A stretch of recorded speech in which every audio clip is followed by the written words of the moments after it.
Hello मित्रांनो, मी आहे आता तुळशीला. प्रबोधनात्मक कव्वालीचा कार्यक्रम असल्यामुळे मला तिथं इन्व्हाइट केला होता. तिथे जाऊन पाहत होतं, गेल्याबरोबर छोटीशी रमाबाई दिसली. मस्त दिसत आहे ना. मग या मुली म्हणत आम्हाला पण ब्लॉग मध्ये घे, तर घेऊन टाकलो. घरून तर जेवण करून आलो होतो, पण वांग्याची भाजी असल्यामुळे डबल डाव मारून टाकलो. स्टेजकडे जायचं असल्यामुळे थोडीशी मटकून टाकलो, बेस दिसलो पाहिजे म्हणून. आणि ह्या लहानुल्या मुली तर माझ्यामध्ये पूर्ण मिसळूनच गेल्या होत्या बाबा. माझी मस्त जमते लहानुल्या पोरीसोबत. स्टेजकडे जाता जाता मस्तपैकी लेजिमने एंट्री केला तिथल्या मुलींनी. स्टेजकडे गेल्यावर प्रमुख पाहुण्यासाठी मस्तपैकी स्वागत गीत सादर करण्यात आला. नंतर झाला दीप प्रज्वलन, पण मी लहानशीच असल्यामुळे मला काही दिसत नव्हता का चालू आहे ना का नाही ते.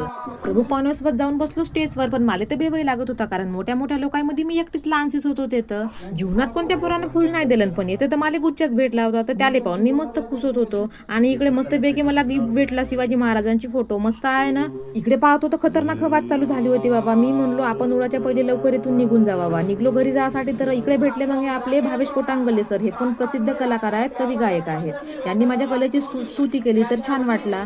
फायनली निघलो मी घरी जायसाठी, तर ह्या मस्त मुली बाय करत होत्या. चला मग आपण भेटू आता नेक्स्ट ब्लॉग मध्ये.